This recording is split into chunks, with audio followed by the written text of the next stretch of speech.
Greetings, Star Citizens, and welcome to another beautiful day in the verse. My name is Crash Potato, and this is Quantum Test Drive. Now, today we take a look at the Xi'An Scout, also known as the Khartu-Al, or Khartu-Al. I'm probably butchering that pronunciation. I can't even pronounce pronunciation. That is how bad it's got. But the Xi'An Scout, or Xi'An Scout, whatever it is, the Scout, this alien ship, is, for me, a personal regret. Because I saw this ship go onto concept sale and I decided against getting it because of these moving engines. So people who have looked up the Xi'An Scout will know that these engines move out, they fold out, and it looks really cool. But that put me off because of the Cutlass series. The Cutlass series ended up being pretty much a big disaster in terms of flight mechanics, etc.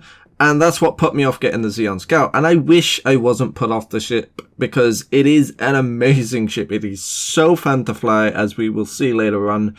But it's also beautiful to look at. It is, in my opinion, one of the coolest looking ships, if not the coolest looking ship. It's just, I mean, obviously that is personal preference. Everyone's got their own preferences. Some people will hate the look of it, but I think it looks completely out of this world, which it meant to, because obviously this is an alien ship. And for this week, I'm going to be featuring all the alien ships, so the Scythe and the Glaive, and I think that's it. I think there is only 3 alien ships that we have at the moment. I might be wrong there, so I'll check that, obviously, when I come to doing it. But yeah, I thought I'd look at the alien ships. So the Xi'An Scout comes with, I think, 2 size 3 M5A laser cannons, and I believe that's the only place you can get those M5A laser cannons, because you cannot buy them in the store, and I don't think any other ships got them. And they are pretty good size 3 weapons.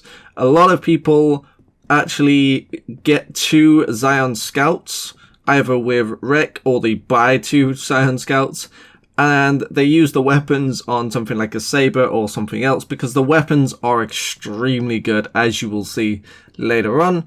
But let's take this thing out into the verse and we will see how she flies in the verse. Launch complete. Landing complete. Systems on. Okay, so we're now into the cockpit of the Xi'An Scout, and pilot fallback. We don't want any civilian casualties here. Launch complete. okay, I don't want any civilian casualties either, but you know, I'm not responsible for anything. So the first thing that you might notice, that a lot of people notice, it's quite hard not to notice it, is the cockpit is quite obstructive on the front. Now on the sides it's completely opposite. It's got a very nice dome, and for some reason we're floating. Have I decoupled? No, I am coupled. For some reason we got some really weird flight going on, but it might be due to the fact that I'm folded. So I'm going to go into third person for this, and just so you can see this thing unfold. You've probably all seen it, but whatever. And it didn't work. There we go. That is just insane. It just looks absolutely insane. And we do now have flight. So the cockpit does slightly change when we do that. So you can see now that it's slightly rotated, but you can't really notice it when you go from one to the other. You'd have to sort of do a side-by-side comparison, because obviously the cockpit did also sort of rotate or twist or roll, whatever you would call it. I really don't know what it is, but one thing that is definitely going for the Xi'An Scout is its agility. It is nimble as a motherfucker. It is so nimble. You turn this thing and like straight away it's going the way you've turned it. It responds quicker than the brain can react to responding. And I don't mean just sort of like the actual twisting. I mean, obviously that is also really quick. As you can see, I believe it is the most agile ship in the game. I might be wrong there, so don't quote me on that, but I think it is the most, I think it is the fastest ship in the game.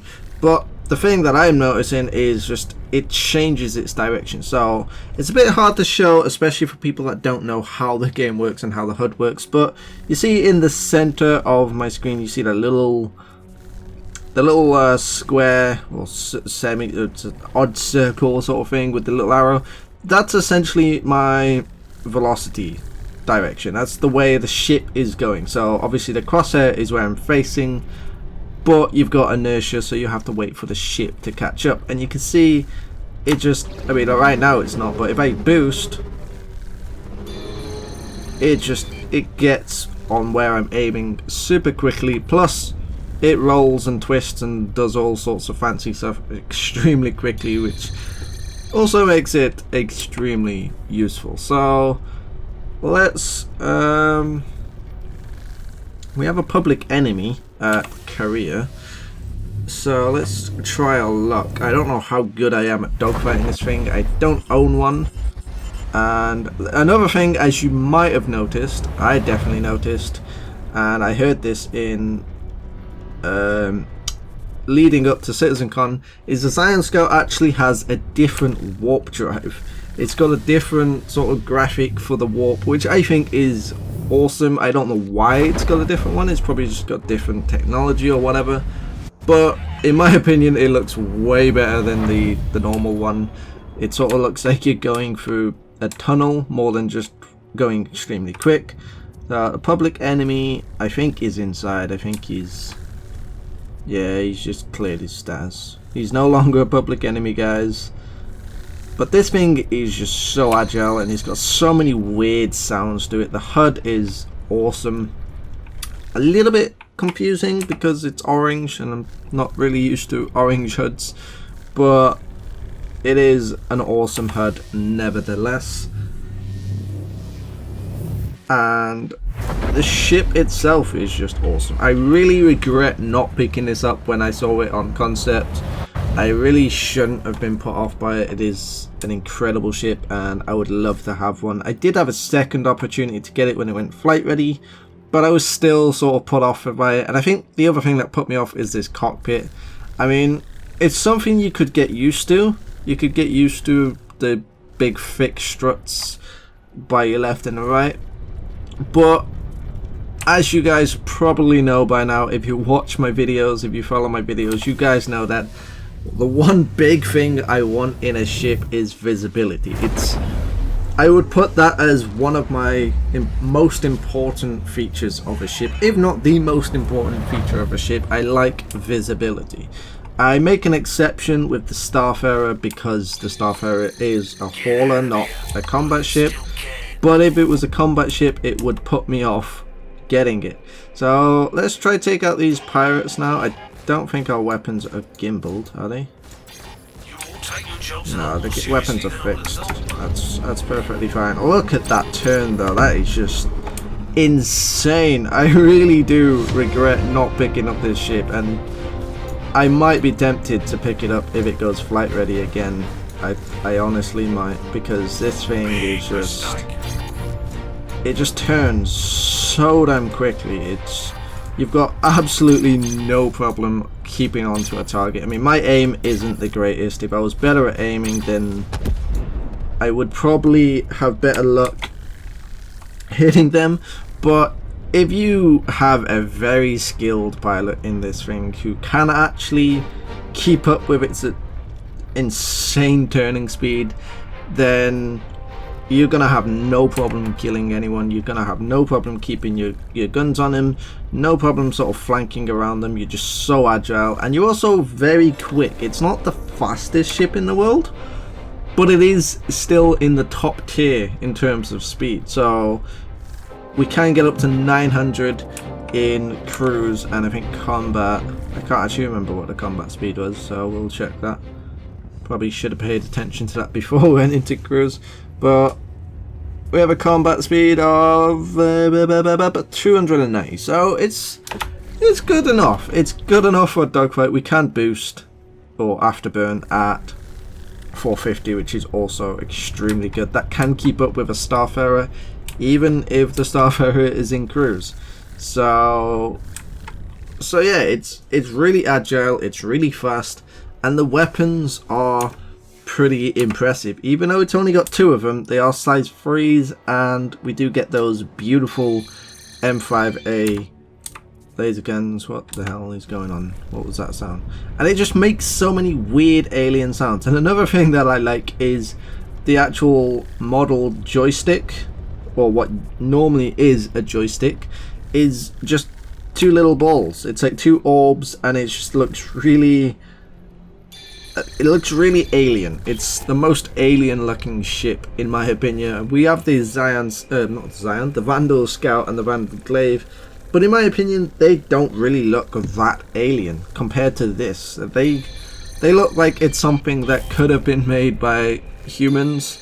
It doesn't really look very different. Obviously it does look different, but it's not like this. It's not on the same level of this, which you just look at it and you just think, you know, is that a ship or is that a space kraken? Because I really don't know. Just the way it folds up is just never gets old. I can't actually get it to do it. Oh, why can't I make you fold? Landing gear. Oh, it's folding. Ah, that is beautiful. That never gets old. That just never ever gets old. It does get some weird flight stuff in landing mode, which might actually hinder landing. I'm not actually sure. I don't think I've ever landed a Xi'An Scout. I have flown them a few times. I had a friend let me fly his around, but I don't think I landed it. I think I ended up crashing it into something. So I'm not sure if the weird flight mechanics in landing mode would pose as a challenge for landing, but I'm curious to find out, because that might, you know, if you're thinking about picking one of these up in the future, then that might be something that would put you off if landing is an issue. Thanks for stopping by Cry-Astro. Hold Are we while our upside down? systems connect to your ship. I think we're upside down. Yeah, we is. Cry-Astro only carries the most trusted Alright, brands in so ammunition and we've ordnance. completely stopped. Would you like to restock your ammo? Go into landing mode, wait for it to fold, because otherwise we may have some issues. Alright, so it is a little tricky. Like, it's something, it can be done, but it's very floaty. I can't go left either. So if you're someone who needs to make a lot of adjustments, I can't go left or right. I can only go forward, back, and up and down. Yeah, we can go up and down. So it's forward, back, up and down. You can't strafe at all. You can roll, but it's very slow and very floaty. Now, I'm scared to try the auto land. I'm not sure what the auto land is going to do, but let's see. Okay, so the auto land kind of knows how to operate it. It's somehow strafing. I couldn't strafe. I was pressing strafe and it wasn't moving. But it is somehow figuring it out. And it is getting the job done. So auto land does work. For those of you that use auto land, it's going to take longer than usual. So if you're landing in an emergency, you might want to manually land it and just not worry about your left and right positioning, or just use the actual turning to do it. But whatever, let's just get a bit of that. Starting repairs now. And yeah, I think that is all for this video. I think the Xi'An Scout is an incredible ship, and like I said, Filled up. I really regret not picking one up. I would have loved a Xi'An Scout. I don't know if I'd love it more than my Saber, and that's the other thing that was sort of putting me off. I do love my Saber, Next time you're running, but we'll take care of you at Cry-Astro. yeah, it is definitely a rather impressive ship. But other than that, I will see you guys in the next video. Laters, taters.